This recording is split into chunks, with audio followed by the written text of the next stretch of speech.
Hello.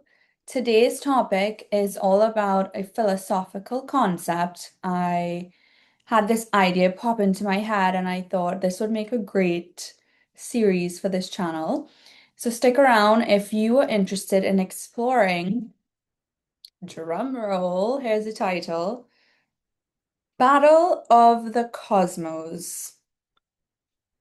Okay, so my perspective that I have on this is interesting to me. So I'm speaking about it here to record for myself and for anybody else who might find this interesting if you like ideas, theories, philosophy, and so forth, is that there's so many world events happening right now with the news. It is one story after the next, geopolitical events, and people want to be keeping up with the news and events of what you hear on the media. And at the same time, people have routines, schedules, families, priorities to adhere to. So it's important for us to be informed as a civilization, and we need to know what's happening on all of these different levels. At the same time, we need to be present and with our families. So I thought the World Cup was done so well. It was one of the most exciting games to see all of the World Cup football and how the US hosted with the entertainment and the media and the schedules where you can get the information. It's online and people came together and showed up and the environment was energetic and vibrant. So I was thinking, in some positions in life, whether you're going through retirement or you're going through some different life stage, or you're in a space where you want to keep up, but you want to stay impartial to the environment because maybe you're set up in a specific way where you're not going to be too impacted with these global changes. However, it's important to know what's happening to make decisions if you're a business owner, how to pivot and so forth. So you need to capture the correct information without wasting your time. So, Battle of the Cosmos is all about watching the world events play out from a spectator perspective. And you can see where there's different debates happening with different political leaders on the world stage, for example. Different sport events, sure. It's changes in day-to-day life decisions that are being made from the top that then are being told to us at different levels in society. And when that information gets to be in our grasp after the closed doors deals are made and so forth. So I was thinking if there was a schedule like the World Cup and events around it on a weekend, there's a theme. Who is debating who or what deals are being made? And there's a year schedule. It would be fascinating because you could tune in at a certain time or a certain day and you know what to expect on that communication point. It reminds me a little bit of when I was in high school on the student council committee, and my role was to be the announcer in the morning. So I would greet everybody on the microphone and say, "Hey, school, plays like two or three songs." I would DJ like for them to get, because basically how it worked in our high school, we were in a Canadian high school, was that you hear the bell ring and you have two songs or something of the announcements that time to get to class. And I look back on it now that it just popped into my mind while I'm sitting here talking about this. And the concept is if we look at it now where you play some music, you have your announcements to be made, and then you kind of go on your day. It's scheduled, it's informed, and you know that you're getting key notices that you need to know, whatever notices or highlights or whatnot has to be communicated on that day. But it's scheduled so that it doesn't interrupt your studying or your lectures or your classes or your exams, and you have that allocated time to get that information. Because you don't want to miss information in this day and age. You want to be up to date, is at least how I feel and think about it, where if there's anything that needs to be communicated, that's a priority to make sure that we are operating in life from informed decision making, right? Because there's nothing worse than being left in the dark or being misinformed or miscommunication. The point of having an organization, an institution, systems that work in organized fashion are that there's set routines and methods of how things flow, and there's consistency. And what we notice is inconsistency causes confusion, and nobody really wants confusion or has time for confusion, especially not people who are executives who are climbing that trajectory of a career or delivering things on a specific schedule. Further, when it comes to a business owner, if you've been in business post-COVID for after 5 years, gone through all of that, you don't really want delays in your business model because you've already had to survive all of those economic changes. And only through history and research, when I used to spend time with my grandparents before they passed, would I be able to have insight on world economic crashes of stock markets, real estate. However, these are the only real things we have lived through as a 90s born baby, in the sense of hurricanes or world events and COVID and inflation or gas prices or tariffs or elections or global elections, these sorts of things. And so that is interesting in terms of news. So there are sections where, yeah, we see the wars and we see the changes in economics, and then we see real estate purchases, we see people who die, we see new businesses, ventures, Forbes, we have Apple News, they have little dramas here and there. And the news is good now because you could kind of like organize your feed where it gives you more of what you're directly interested in. So you don't have the clutter to have stuff that you're not interested in spending time on your feed or in your space. So it's good in that sense where it can filter stuff out to keep your interests niche on what you actually want to retain or attain in terms of information. Okay, so that's the story for today. And then now let's see what I got going on in the back end to give you a little more detail. So, as always, this is a podcast. It's a space where I go through some of my blog. You can put it on in your background, stuck in traffic. Oh my gosh. So, the new concept now also is traffic school, which I like.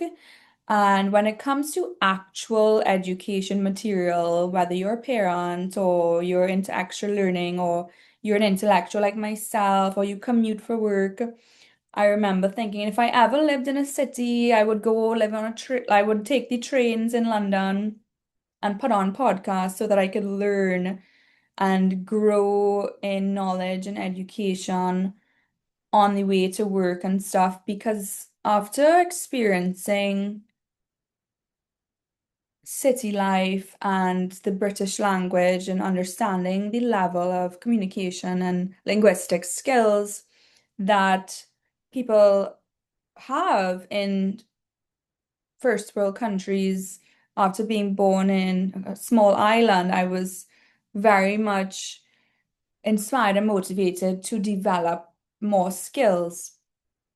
And so I thought if I did ever have that commuting life, I would completely listen to a podcast. So that's why I do these podcasts too, because it's nice to have people yapping in your ear. And a lot of the time in life, it's a very lonely life, whether you're in a city or and you have long commutes. People like to listen to stuff. So I felt that I want to create a channel and a space where you can hear a Caribbean accent that still has some groundbreaking insight from a very educated perspective. Right, so when we look in here, Battle of the Cosmos, that is the topic for today.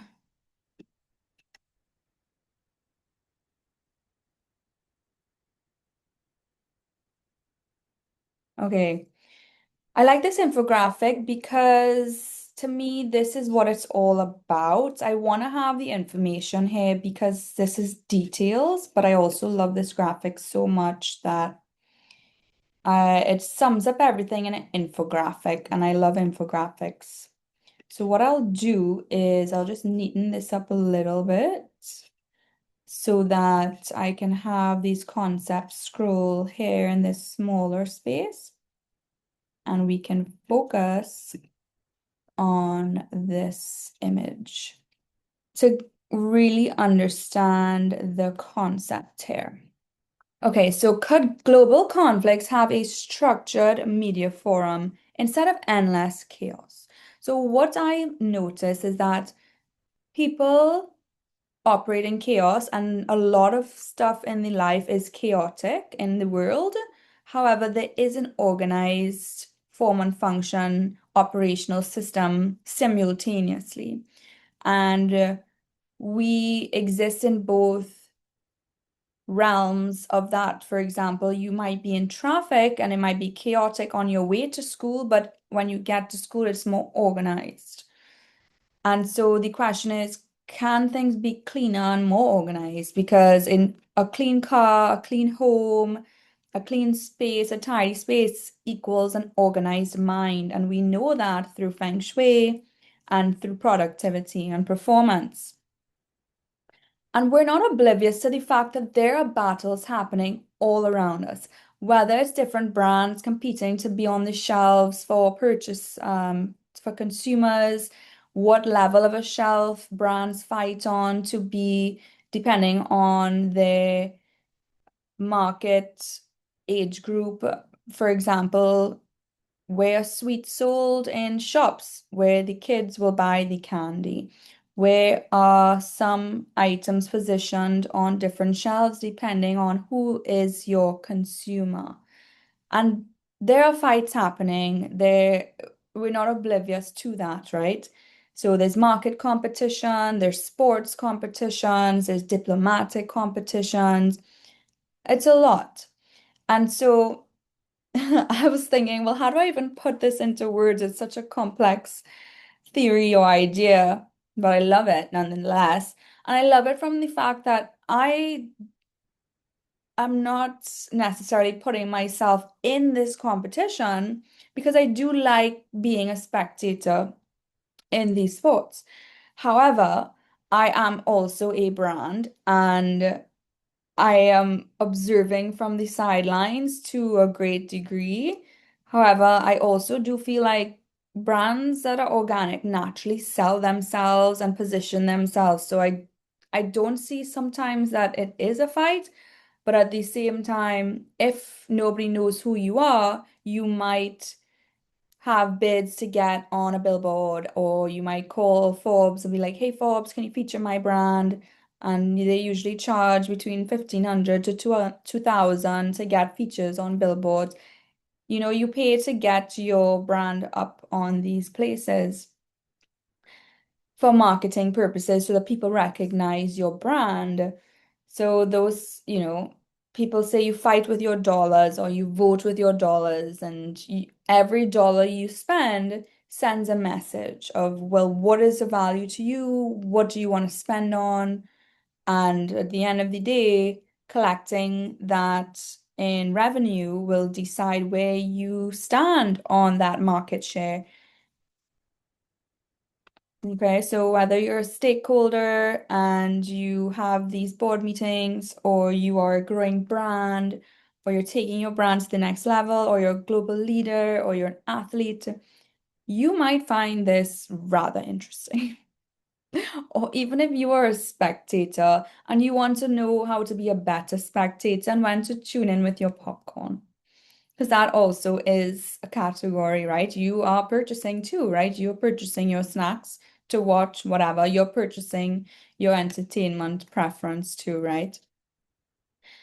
So the current model as it stands and what we've seen in the past fails because conflict grows in the shadows of opacity. Closed door negotiations, where decisions are made behind walls, leads to fragmented media, and information is either filtered, spun, or sensationalized.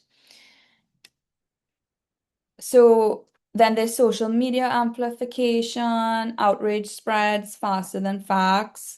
And there's so much fake news too. We don't really know where, is legitimate news. And it's good to have a reliable place where you can say this news space has legitimate news where you're not getting these crazy theories that are out of the norm and what is it called? Conspiracy theories. It's not a conspiracy theory, it's fact, it's a date and a time occurrence, news, or this is happening in science, or this is on a schedule. And to the point for the person who is the audience to be able to tune in. Or if it's background noise and people want entertainment, they tune in for entertainment, background noise, where it could be as dramatic as a person wants, right? Netflix has a whole realm of drama and fiction for people to choose from. You don't want to mix fact and fiction, non-fiction and fiction, because that is confusing to the consumers and to the viewers. Therefore, it's important to have clear labels and clear labeling because people will be purchasing regardless.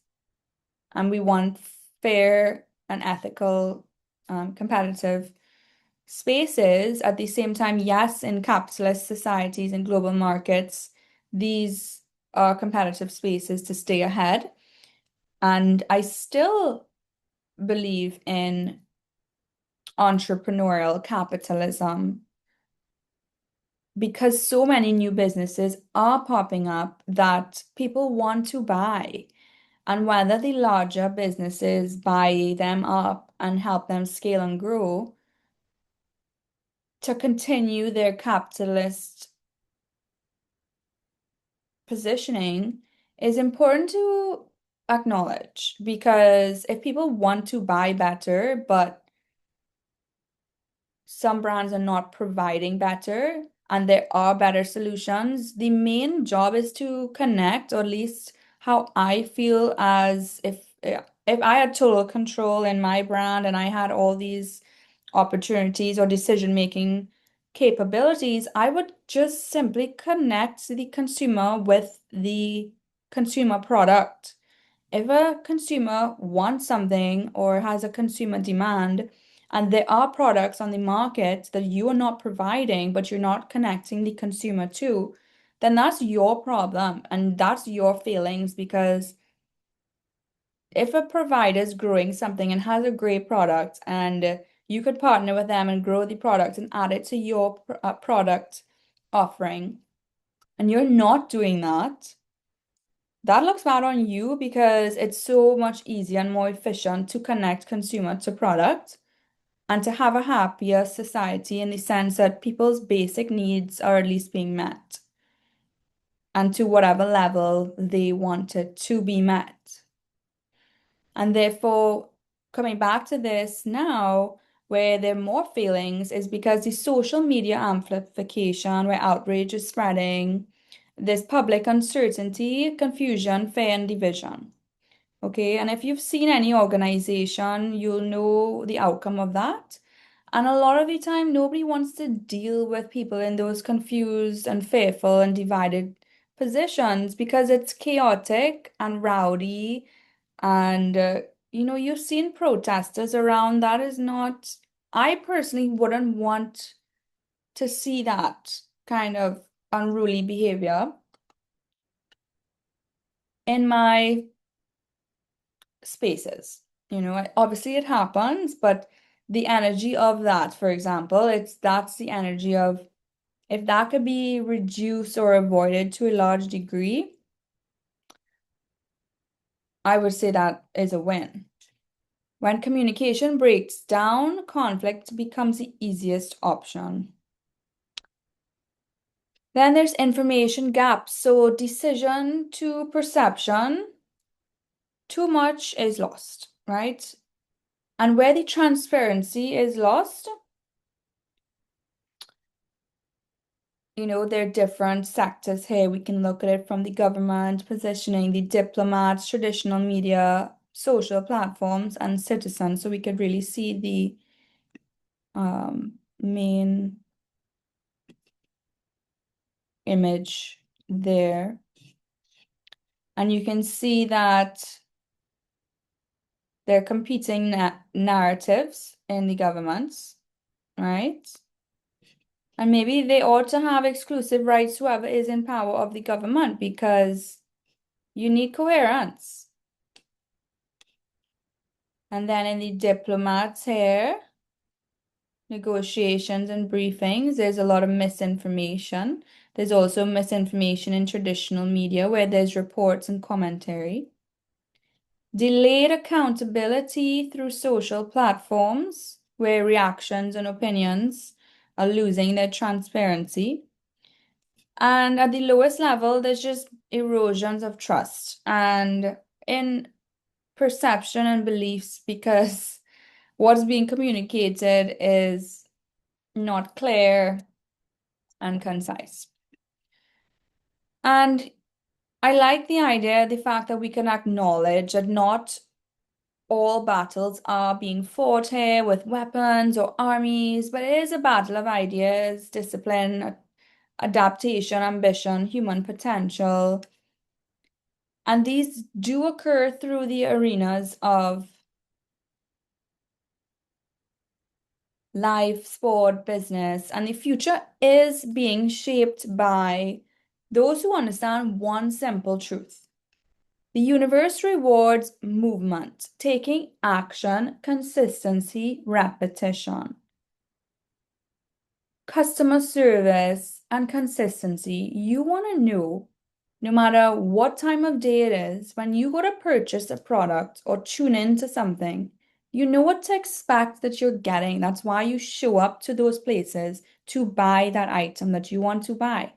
You know what you're going for to buy a specific outcome, a specific product, and you can trust that it's very consistent at least 99.9% of the time,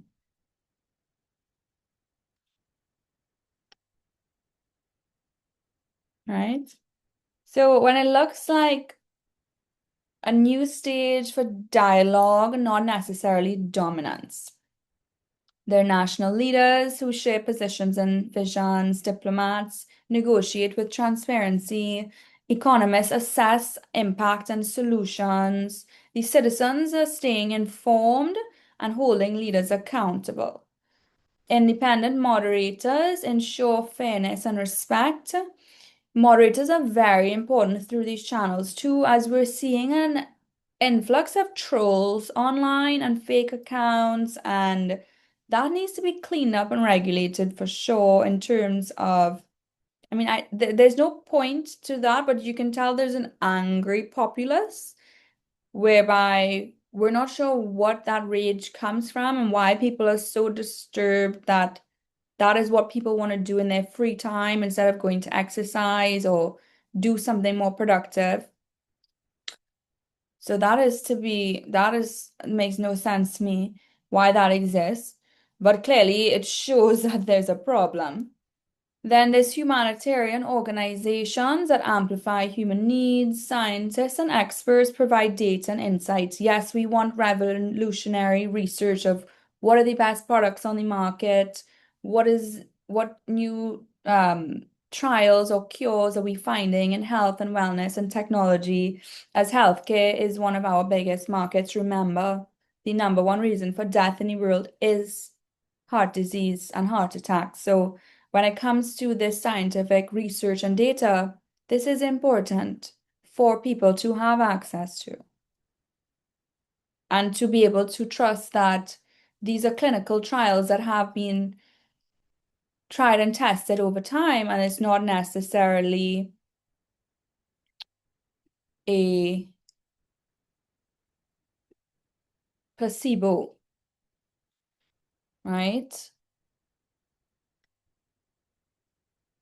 So, competition without destruction. You might wonder, well, is that even possible? Growing up, we learn about being a, what is it called? If you don't win, you're still an athlete of whatever it's called. But then there's how to win and how not to win. So you know that there are clear rules and there's one winner, there's no tying. There's one winner, a second place, a third place, participation medals, sure. And if it is a timed thing like a race, you have one time that you finish your race in, or you either are winning by numbers or time or positioning or a set game of there's a clear winner and a loser, right? So they're clear rules. You can't expect people to be expected to participate in something where they have no rules, they have no framework to follow, and expect somebody to perform. No, so all sport works with this simple way, whether you've gone through the beginner phase in any new sport or skill. It's simple in the sense of you sign up, there's an onboarding process, you buy gear, you show up to the coach's location with your gear, and the coach teaches you the basics for XYZ hours, days, weeks, etc. Then you go into like a level one, and then you go to a level two, then maybe you get invited to go to competitive level because you understand what you're doing, you understand the form, and then you're able to go into competitive spaces. You don't throw a beginner in a competitive space and expect them to know the rules of a game and also expect somebody to win in that position because that's silly, right? It's simple. The clear rules, independent referees, respect for opponents, the score is visible, the fans unite in spirit. There is no room for confusion or miscommunication. It's simple. And now, what we loved about the World Cup was seeing how great technology is now with film and media, so that we can even see now that if there's a goal that's offside or a goal that is or player that makes a foul, we have everything recorded on camera. So there's no room for error to the degree that sport 10, 20 years ago had room for error. There's no room for error now in 2026 with the capabilities of technologies, and there are more fair game principles at play. Shared principles, diplomatic competitions, there are clear frameworks, neutral moderators, respect for nations, outcomes are transparent, citizens benefit from peace.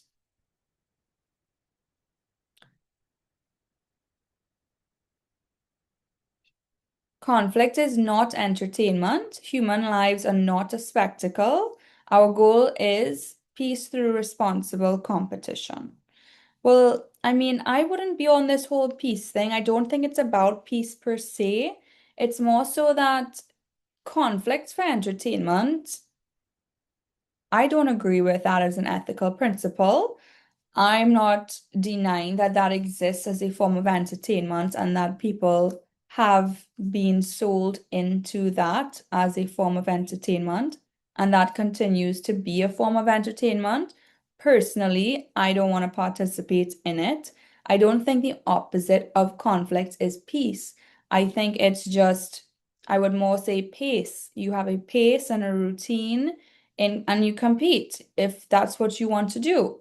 You have a product, you show your skill, you go out, you sell, you put it on shelves, whatnot, you get your paperwork done, your legals are done, you do your accounts, you get your sales team, you get your hiring squad, you get your equipment that you require, you have your stamps, you dot your I's, you cross your T's. The market will tell you what it's going to buy or how it wants to respond. Not everyone is going to be happy all the time, but as we have noticed, in any voting, there are different perspectives of people who exist on this planet. However, there are a few things that maybe a lot of humans can agree on. That if we're looking to see, well, what could we agree on? Everybody drinks water. Can we agree that every human needs water? And I need to fill mine up. We can agree on that. We can agree that, I mean, we can agree on, not to disagree, that this cup is one of the best inventions that came out, the Stanley Cup, and that this is a great purchased product. It's sustainable, it works, it keeps your water cold. You can just, yeah, there's now a lot of lookalikes on the market, but people will still probably want the Stanley if they understand the brand. And some go for the cheaper options and some go for the other brands, but there's some who will say, I want the Stanley because I want the Stanley. It's really simple as that. And a lot of shops will sell all the brands and all the products because, again, it's a capitalist society, so they're not having exclusive partnerships to one water bottle brand, but we're seeing that there are carriers for all the brands of water bottles. Technology is an enabler. So we're seeing AI translation here in real-time translation is a huge thing, whether you are traveling around the world and you want to communicate in Asia or in French or Spanish or German or Russian or Italian, you can now use your phone like a translator and record your voice and get around cities, a lot quicker, which is good. And these are the technology benefits that we find. It is not so much that technology is negative, it's the human behind the technology. You can always have your human skill to stop yourself or set boundaries. Or you can dismiss what your human self is telling you and push beyond that and take whatever direction you want. Every human has free will. That's the point, right? Every human on this planet has free will. You can do as you wish with technology, but don't be surprised when there are consequences because with every action could be a reaction. And like cause and effect, you learn about cause and effects since primary school days. This is finally out. I really love this flavor. It's replacement time. And when it comes to secure communication, end-to-end encrypted channels, there are rules here now that are benefiting for new security and confidentiality impacts where these are good things because we don't want frauds and scammers trying to steal our identities online while we spend time on our technology and devices. And if we're training our devices in our free time, how are our devices even communicating with other devices when we go out? How are these technology advances impacting us as a society? These are all concepts to consider. And then there are maybe battles of the cosmos in the sense of technology brands, right? As these devices are getting smarter and smarter. It's not like Steve Jobs is here to tell us what he was thinking into the future of what he saw. And it's not like we have that research behind Apple because they probably keep all of that low key because that's their competitive edge, right? They can plan ahead and develop alongside the development and evolution of humanity. Because if you put maybe smart devices in the hands of humanity before it's evolved enough to have responsibility and to be able to conceptualize these new devices, machines, and technology, that could be dangerous. And we've seen how dangerous it could be because of human nature and because of human psychology and because of human, yeah, human, I'm gonna just put it at human nature. Yeah, especially when testing psychological responses to stimulus environments. Public archives, discussions, documents, decisions are stored openly for accountability. So I don't like the open AI concept, and I believe that's why we are looking at now the subscription models for the chat GPTs. People got an introduction to it for free, but only the wealthier companies will be able to continue their subscription because these tools are reserved for professionals and not for openly, uh, it's not for open access, and privacy is important for everybody, right? A lot of people and businesses really value privacy, so we don't want things on public display because that is a legal right to have privacy. We don't want people having extra information or becoming online hackers or stalkers or tracking our locations because that's why we don't want open um, documents to be available to anybody who wants to search. There has to be a filter process for privacy, for safety reasons. And fact checking and verifications, that's all important. Just because someone has a blue tick on their social media, that doesn't mean anything more so than they just paid for it. They just paid for that and they want to pay for that. Live global broadcasts through multi-platforms, multi-language access for all citizens. Technology doesn't replace diplomacy, it amplifies trust because it has to be transparent. The Global Championship of Solutions. Compete to solve problems, win for humanity. I like this a lot because if we are creating a brand new economic position and directing funds for the next decade in a specific direction, and this is how we pay people to compete to solve problems. It's a competitive marketplace in the sense that people want the best jobs.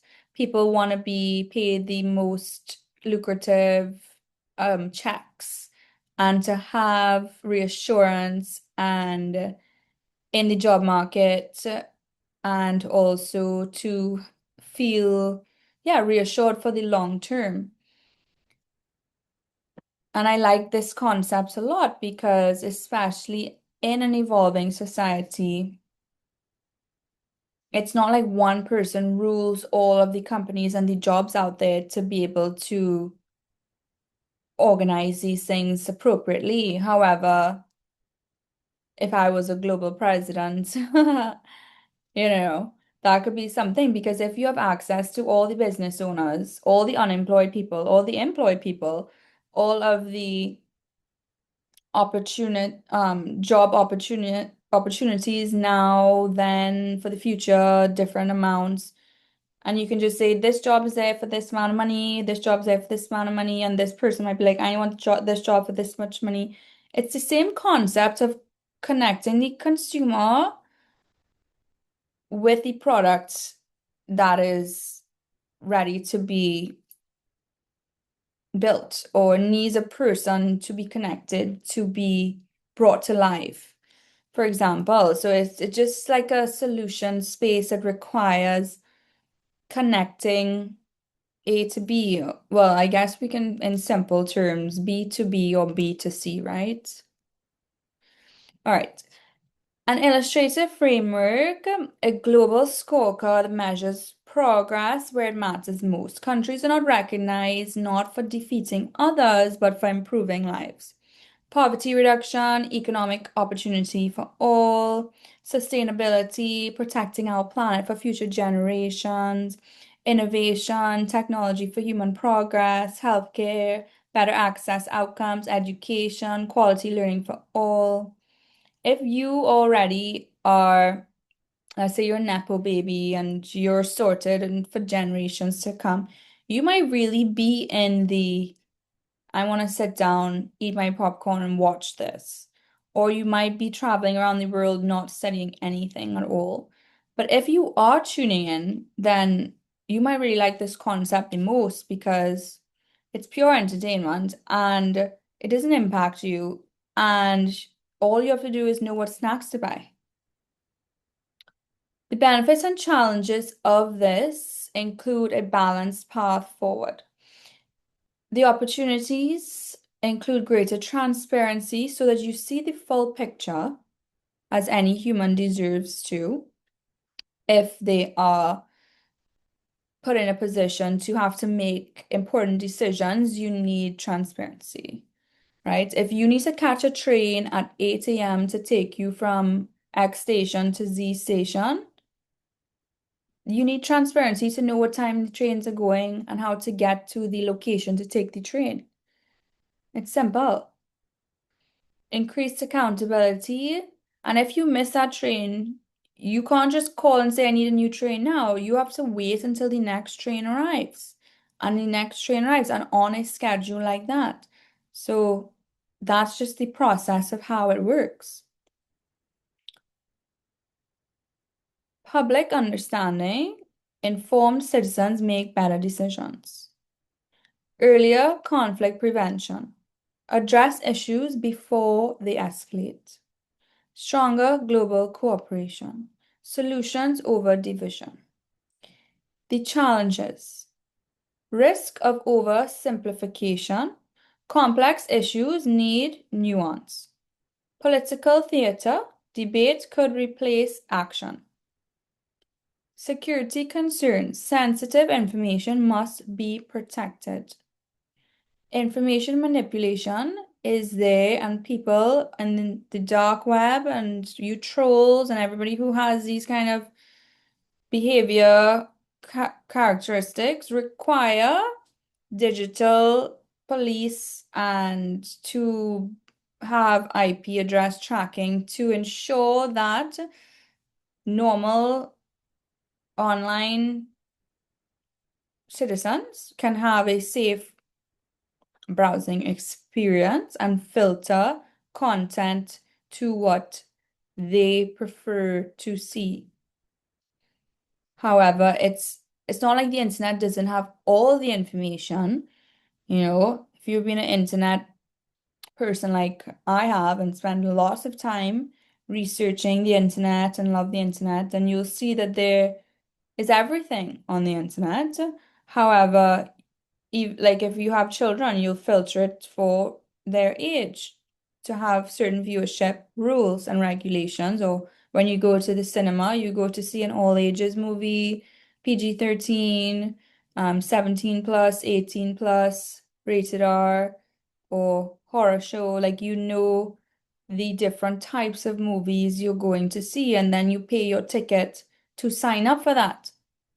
You at the high levels, that's where the filtration and organization system applies here again, because for all 8 billion people who only maybe 6 or 7, maybe even 5 billion are online, it requires that process of people being able to not be taken in directions they didn't ask to go, right? They need to have the right information at the right time. Unequal access, if that's a thing to bridge digital divides, There'll always be people who want to watch, like you'll notice I have two brothers. If we are all sitting in, we grew up watching movies together. If we are all sitting in a room and someone has to choose what's on the TV, boys are always going to choose what's different to girls. It's just what it is. You'll find like each will tolerate, but it's two different perspectives of what somebody wants to watch in their free time, right? So you'll notice that guys will want to watch the sports and they have their certain things that they prefer. And if they want company, then a female might sit through it with them. But if they had their first choice, they're gonna choose a chick flick probably, like when Barbie came out. And I remember it was Oppenheimer and Barbie at the same time. A lot of the girls, I went with my hairdresser, we went to see Barbie, and one of my friends, who was a guy, went to see Oppenheimer. They didn't even think about going to see Barbie. And it's just interesting because it's not just the difference between males and females, but also that there's a clear difference in human behavior, human decision making, and human preference. Netflix can probably tell us more on the statistics of viewership data as to what people are watching in different parts of the world. That's interesting to know what people are interested in and to show us the contrast of variety, which is important, but also some people in variety in terms of different types of people. But in that variety of different types of people, let's say there are five types of variety. The fives usually stay in 5 lane, the four stays in 4 lane, the three stays in 3 lane, the two stays in 2 lane, the one stays in 1 lane. You rarely find people going through all of these lanes, but each user profile has their go-to shows, what they like. And then it is good to see how it does recommend. You liked this, you might like that. You like this, you might like that. But it's rare that, and then we have to look at different emotions too, because people want to feel different things at different times. So that's why you choose different sources of content. If you're alone, you might want to watch something different too if you are with a group, or if you're in a date night, or if you're with your girlfriends, or if you're with your children or your kids or your nieces, nephews, so that's different to consider in terms of organizing media and tuning in at a certain time. Dialogue, roadmap to better future, from dialogue today to sustainable systems tomorrow. I would replace the word peace with systems. Peace is like, monks. Like, if you think about where peace comes from, peace is on one of the highest spiritual enlightenment positions. I don't want to say enlightenment, but peace is not something that I think is for the average person, or could even be recognized sometimes by the average person. Can it be appreciated? I'm not even sure, because monks will have a completely different level of access to peace than somebody living in an urban city. Even to understand what it looks like or feels like,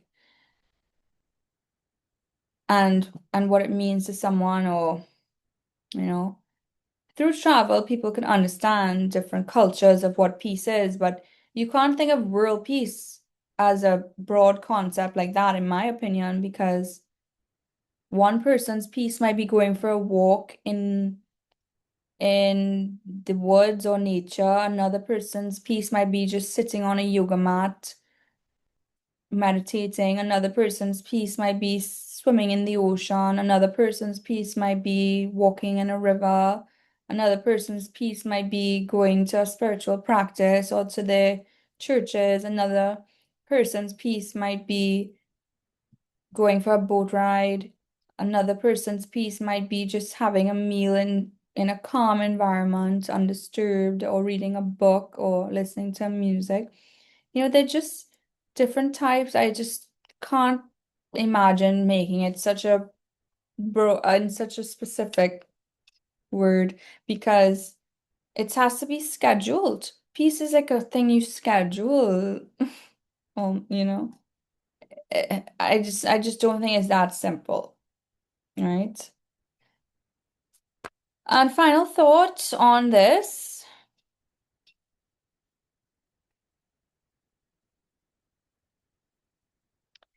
Healthy bodies create energy, disciplined minds create direction, strong character creates influence. The first cosmic battle is always personal. Before you can lead anything out of yourself, you have to learn to govern yourself. For example, you have to learn how to manage your own hunger, your own stomach when you feel hungry, what fasting feels like, what fullness feels like, what hydration feels like, how to portion your food. If you don't understand that on a basic human physiological level, it makes it very challenging for you to have a perspective of understanding other stuff in the world, but also in terms of control and control of your own environment, your own emotions, your own diet or leadership, or even trust within self. The first form of mastery is always, can you master your body, your diet, your portions? And then you can think about other stuff in the world. Like if you have not even reached that level of mastering your physical body, then you need to start there, right? Before you look to anything external, even a judgment of anything external or comment or be anything else, right? So in the arenas of sports, human limits are challenged, right? And sports is one of the purest examples of evolution. The Olympics was created because it was like the gods went to these arenas where the spectators witnessed these incredible humans doing incredible things. And that was how the Greeks were examining evolution, right? And every generation asks, how far can these humans go and what can they do and what are humans capable of and what is the next research and what are we curing and from the scientist's perspective as well. And athletes continue to break records once considered impossible. And we see time and time again through this in psychology that a lot of it is in the mindset, the mental diet, and how humans are being able to understand what is possible and what is their bodies, what your body is actually capable of, right? In healthy ways. I'm not recommending anybody go fast or do anything extreme. So this is not diet advice.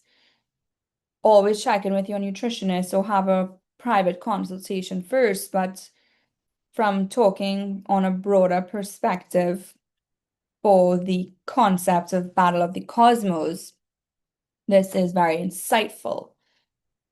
Right, so there are faster times now in races and higher jumps, greater endurance, stronger performances.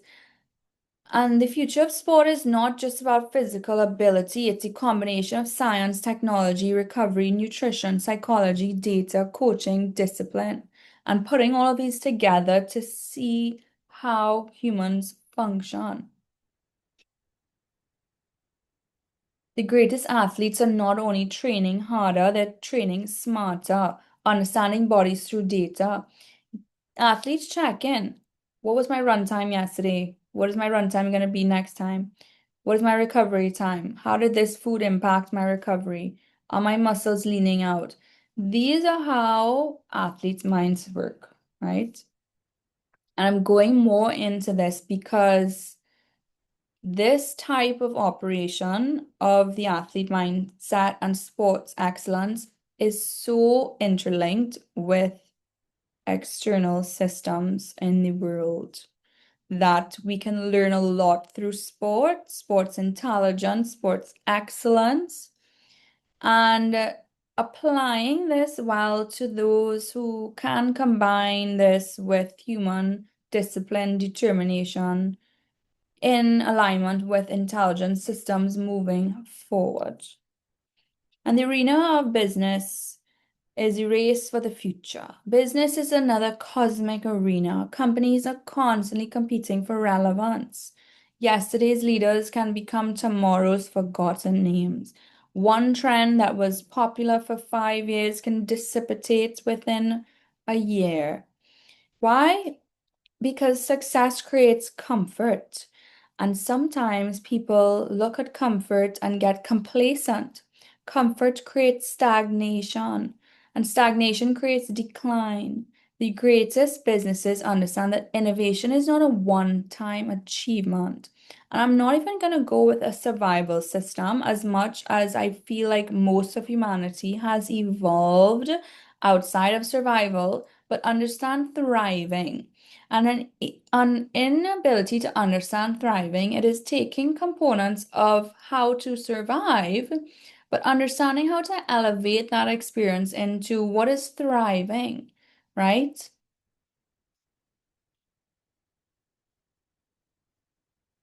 Because being stuck in a survival mindset might cause you to hoard and overeat and stay in a very low vibration. The future belongs to organizations that can understand customers deeply, use technology intelligently, develop people, move quickly, create trust, and solve real problems. Artificial intelligence, automation, biotech, renewable energy, and advanced manufacturing are reshaping the business landscape. There's machine intelligence. We're learning machine intelligence now. And this is what is the next form of learning because we are surrounded by machines, right? Technology alone will not determine the winners. Technology will be able to be more of like a strong referee to develop winners and to call a red card when it's a red card or a yellow card or a foul or an offside. And the winners will be the companies that do combine the technology with human understanding. Because behind every algorithm is a person. Behind every product is a problem being solved. And behind every company is a culture. The future belongs to businesses that can balance intelligence with humanity and make money from it.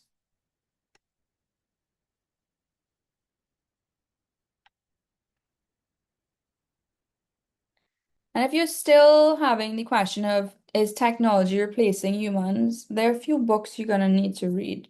But stay with me on this channel. Remember to like, share, and subscribe.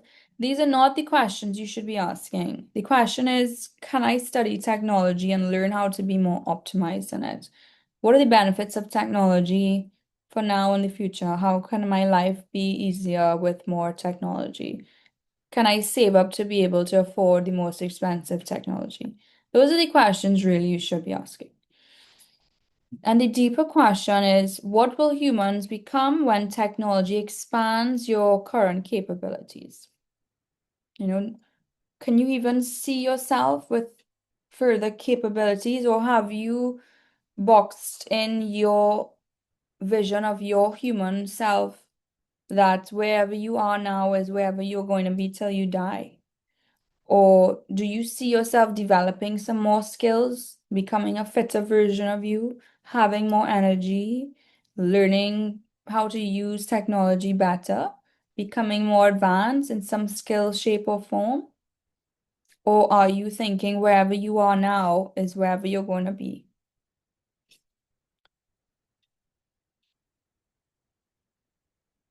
There are invisible forces that decide the winners too, right? So some things really are up to just how life unfolds. Some things are in our control and some things really are not. Location might not be in our control. Decision makings are in our control. Work, life, home, family. There's some things that may not be in our control. However, every arena has invisible forces. In every game, like you saw in the World Cup, there can only be one winner and one second place and one third place. That's it. Nobody ties and nobody is competing to have a shared position. It's a pretty straightforward process. The invisible force also includes discipline. The invisible force is culture.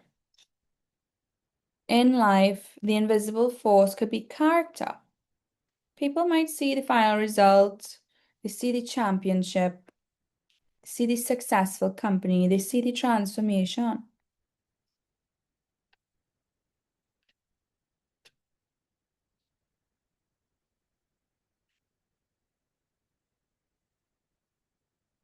I'm looking at this final thought here because I'm going to stop sharing my screen for a moment.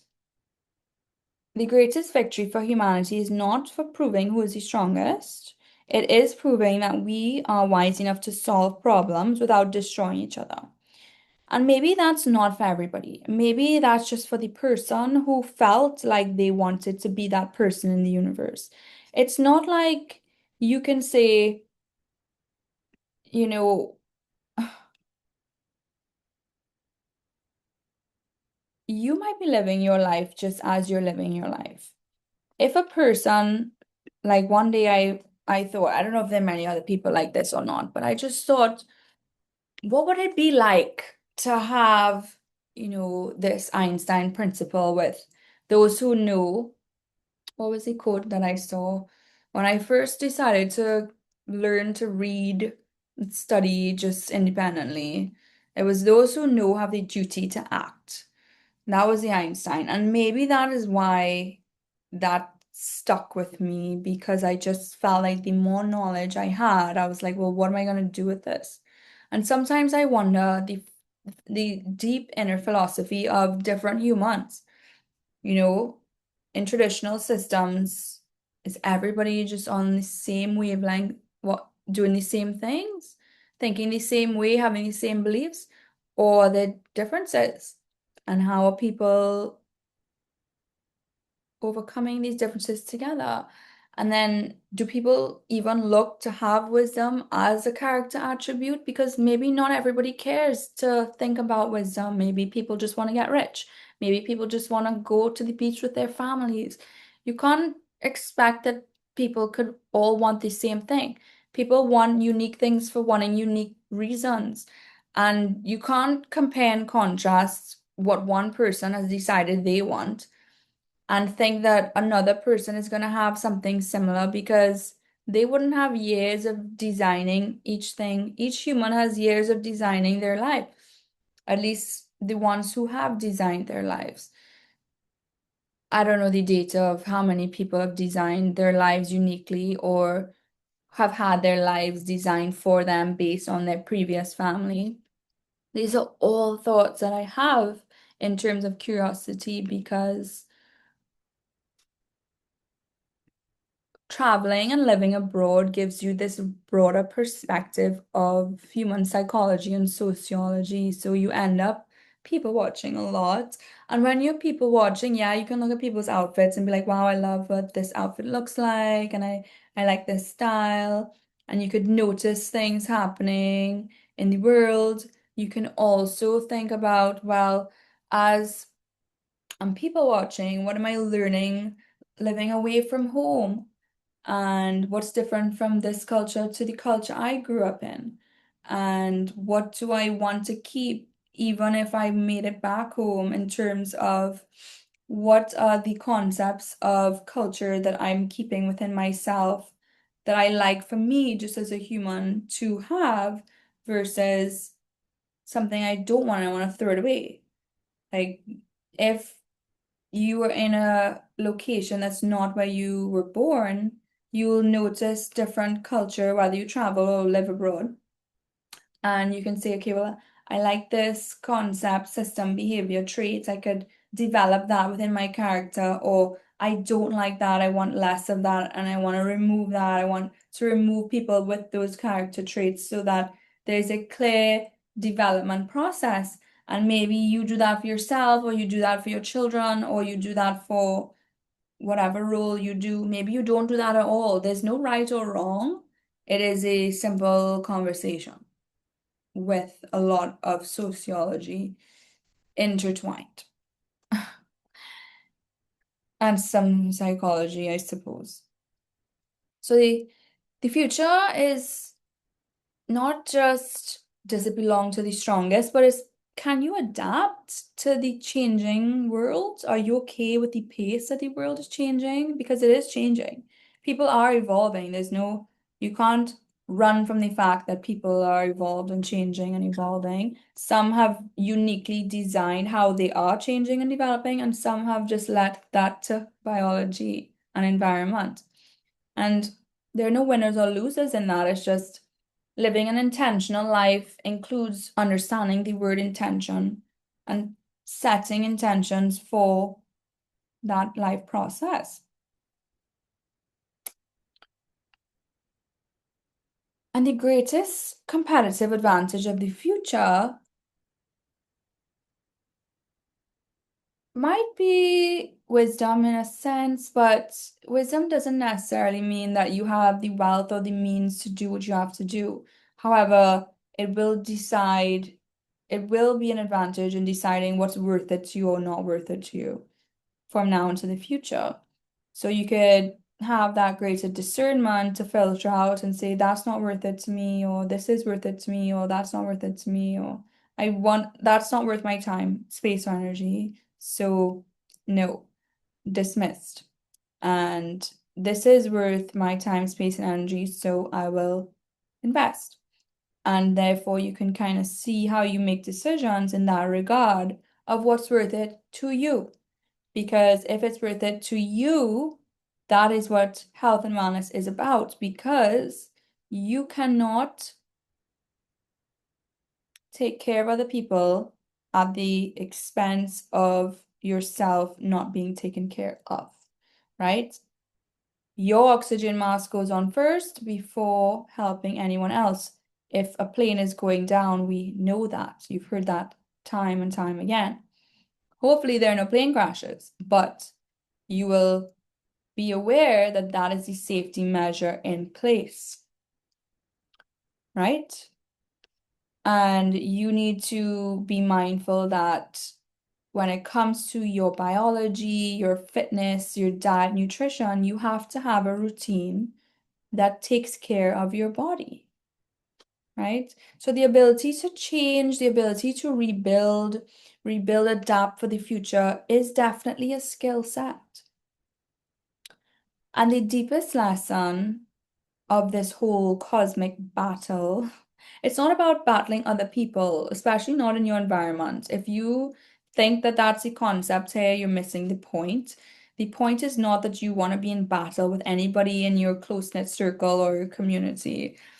The point is understanding that these, through the history of time, there have been battles and Olympics and shows and competitions and this arena of, battle. It's more so that yesterday's version of yourself is not necessarily tomorrow's version of yourself. So be open-minded and mindful that as you evolve, be patient with yourself, but trust that if you have already decided an intention, a plan, a process, that's your flow and you're going to continue doing that. Stay up to date with these skills. Like, share, and subscribe. I'll help you stay updated for sure here. And every generation receives the same challenges.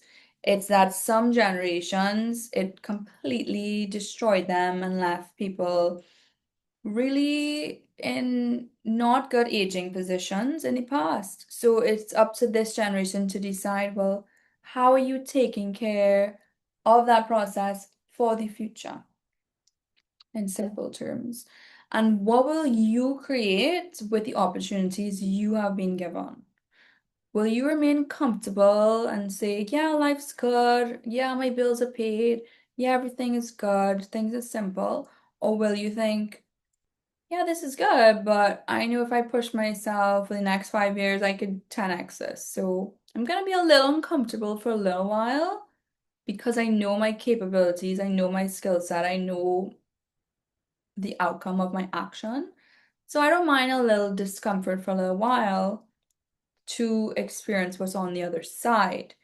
And that is an internal decision you either make or you don't make. You get to ask yourself, do I want to evolve or am I going to stay the same? Am I going to keep complaining about the same problem 5, 10, 20 years from now and always ruminate in these annoying resentments and frustrations, or I wish I did this, or I wish I did that, or I wish life can be like this or that?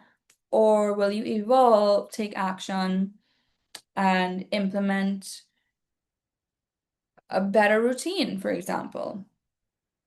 Okay. Will you protect what exists? Or will you build what's coming up? Will you learn something new? The cosmos are always moving.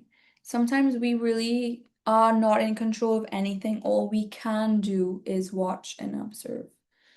And if we have no control, yeah, grab your popcorn, grab your snacks, and focus on your routine. And the question is, are you moving ahead with the evolution or not? The battle of the cosmos is not a fight for destruction, it's a competition of evolution. In life, we fight to become better. In sport, we fight to discover human limits in business. We fight to create the future, right? Because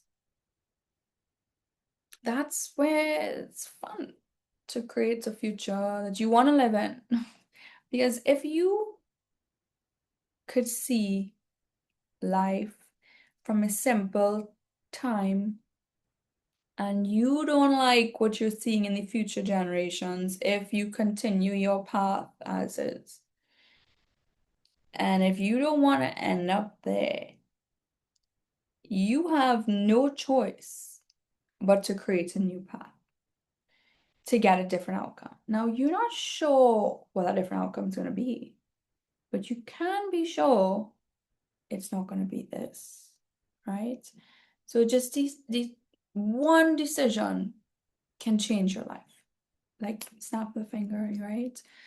And if you decide I want to evolve, I want to make sure I'm healthy, I want to explore my human limitations, push past that, and really understand my capabilities, that's a decision. Because the winners do not just survive change.